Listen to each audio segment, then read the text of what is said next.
Welcome back to another episode of Drivers4Drivers. I'm Ken Cox. Behind the scene, we have Arnell. Yellow. To my right, we've got Kenny. Howdy. To my left, we've got Francis. Hi. And we are Drivers4Drivers. So we started this little mini-series, and we're going to continue on doing that. This episode, we're going to talk about mountain driving, tackling those steep roads, do's and don'ts. Yep. And just a reminder that Brake Safety Week is August 25th through the 31st. So just keep that in mind. This is kind of ties into what we're talking about on this tackling steep mountain roads. Yep. We all have our CDLs. We've all done mountains. Yep. What are some tips and tricks that you guys have learned throughout the years?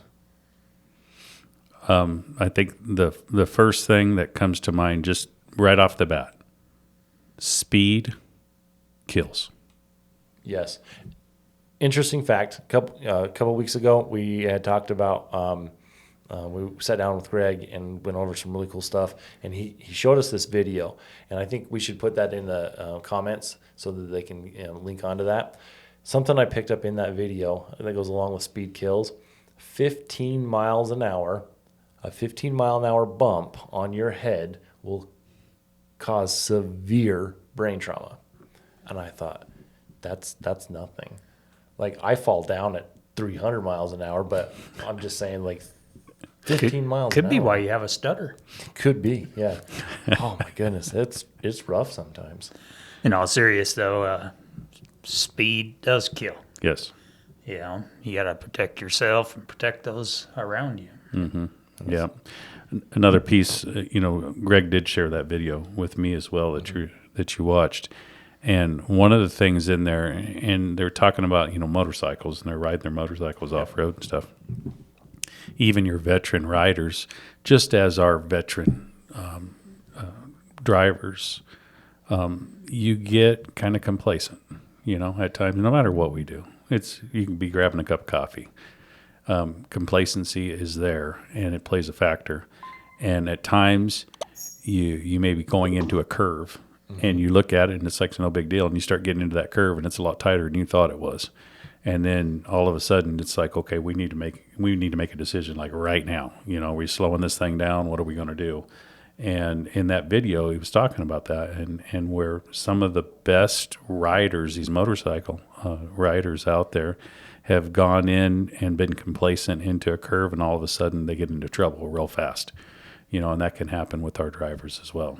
Absolutely. So, coming from a motorcycle background in a CDL background, the safety is ironically almost identical. The Smith systems that we do at the yard, like, you're keeping your eyes up 15 seconds. You're keeping that lead time in front of you.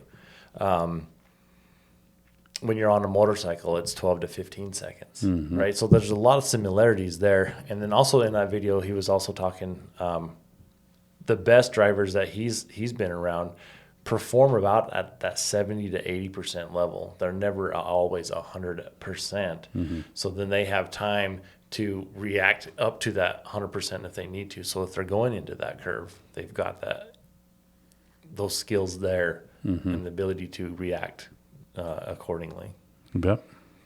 So earlier we were talking about going down hills, going up hills, and we had made a lot of funny jokes and, had some good stories about brake fade and that kind of stuff. So let's kind of like dive into that. What are some, like, let's say you just come up to the top of the hill, you're getting ready to come down. What are you doing as a professional driver? Well, the first thing is don't assume your Jake brake is going to work all the way down. Right. They do fail.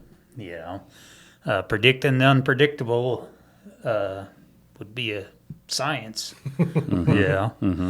Start out in a gear low enough that it's holding you back, and that you can save it in the, God forbid, instance they do go out. If you're going too fast right off the bat, the chances of saving it are cut dramatically. Yep. No, that's right.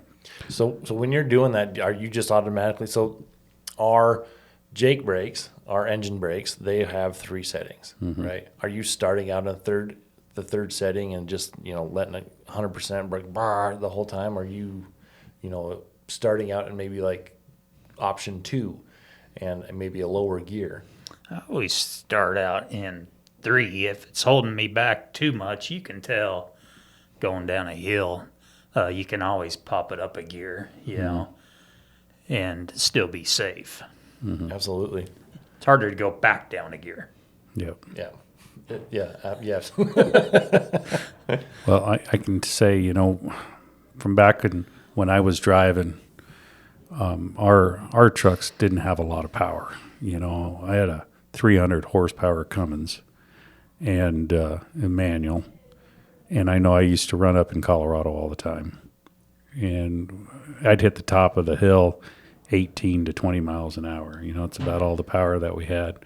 And at that time, with a manual transmission, the rule of thumb was whatever gear you hit the top of the hill in was the gear that you went down the hill in, And then we had a 3-stage Jake on our trucks too, 1 being 2 cylinders, 2 being 4 cylinders, and 3 being all 6 cylinders. And would run 2 on the Jakes, and if you needed a little bit more, then you could flip it over to 3, and you got a little bit more Jake braking power. But today's trucks, total different animal. You've got a lot more horsepower, a lot more torque in the engine. You can pull the hills at a lot quicker speed, and then you've got this aerodynamics in the truck that we didn't have. I mean, we're running cab overs and stuff, and today you don't have that. So when you crest that hill and you're going down the other side, you not only have the aerodynamics with it, but you've got a lot more power, a lot more different things. So you really need to look at that. And it depends on how much power you have, what Jake you're in, what your gears are in your transmission, gears in the rear ends. All that plays a factor. So knowing your piece of equipment is very important at that point, before you go down. And if I was to say a rule of thumb today, and it'd be different for all trucks. I can't just say one thing and it works for all trucks. The professional drivers that we have on our team, you would know better than me because it's your truck that you're operating every day. But I would say probably a good start would be like dropping 2 gears. So if you hit the top of the hill and let's say you were in 8th or something like that and you're getting ready to crest a hill and go down, maybe 6th would be a good one, and maybe have your Jake set on 2 or something like that as you're starting to go down. And if it's good enough to hold you back, then you're good to go. If you're going too slow and you need to go up a gear, that's easier to do with an automatic transmission versus a manual transmission, where you could really play with it quite a bit. So there's a lot of different factors there. I would put it in manual. Do you? Yeah, I do. Automatics will automatically shift up, and then you could get yourself in a lot of trouble. Yep. You start down in manual, and then once you're down the hill, put it back in auto and let it go. But I would recommend manual going down any steep grades. Do you know what snub braking is? Snub? Yeah, snub braking. You talking about stab braking? Yeah, same thing. Yeah. Okay. So let's say we get ourselves in a situation to where we weren't paying attention and we have to slow down quickly. Let's say the Jake brakes fail. We don't necessarily, we know that there is a runaway ramp down there, but we've still got a couple miles. We can't just let it go. We're going to have to use our brakes to slow down. What did you call that? Stab braking. Stab braking. I've heard it as snub braking. Mm-hmm. What is that? That's hitting your brakes fairly hard to get you slowed down. While you're doing that, you can also get it dropped another gear. The point is to get the truck stopped. Mm-hmm.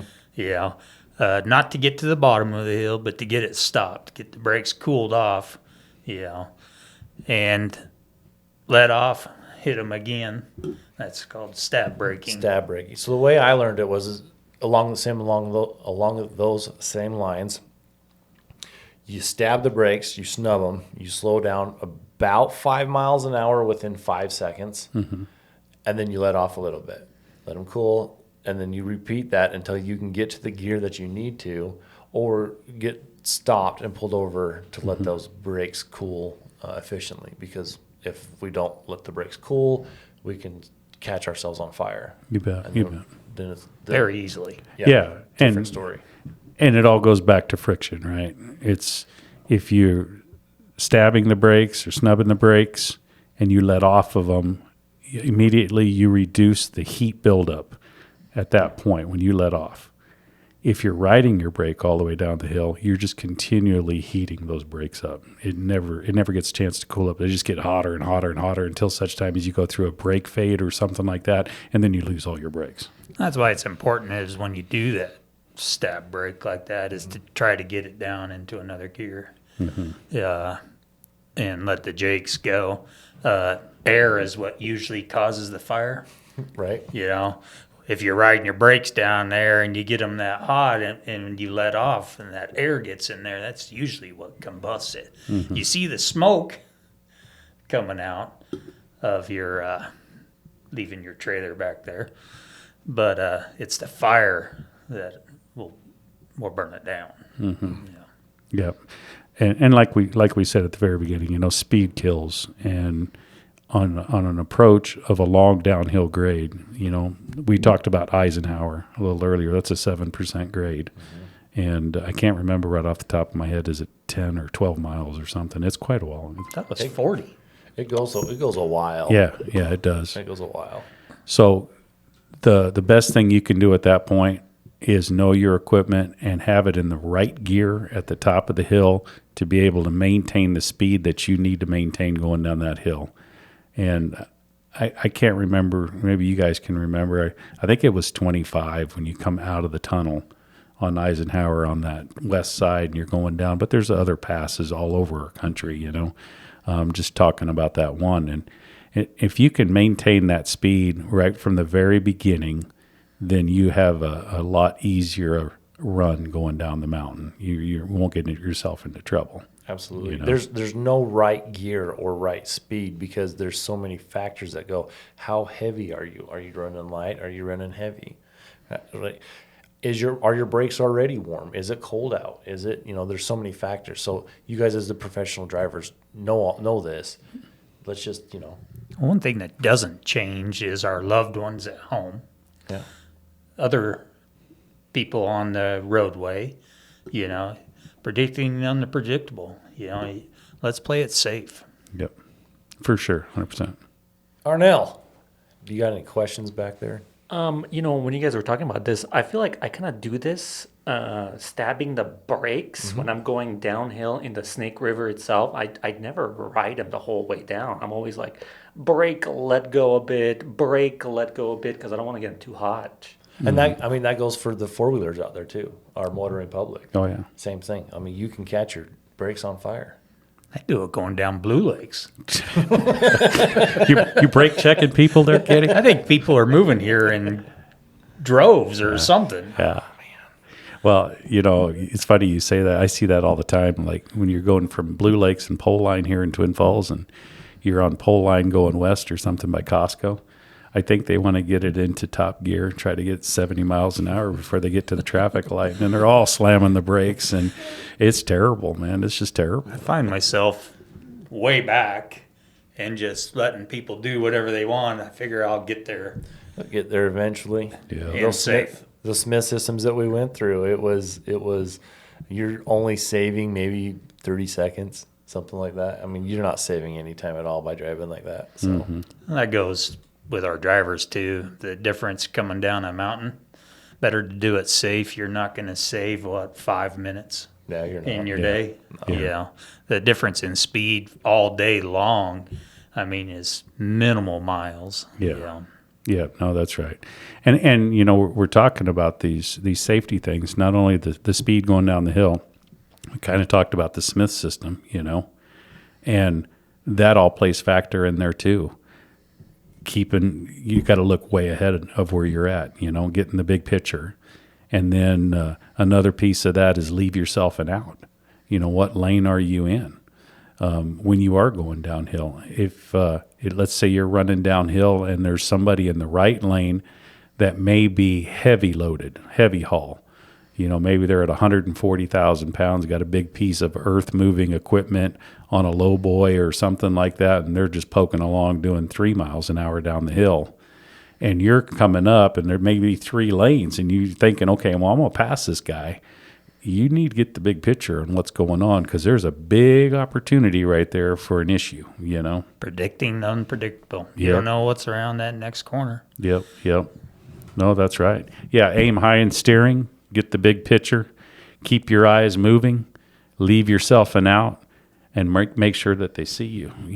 Those are all big things, and even when going down a hill, they all apply. They apply all the time, but especially when you're in a situation where you are having to be in control of that vehicle every second. We've talked about, and I know I've mentioned in the past, like a sensitivity meter.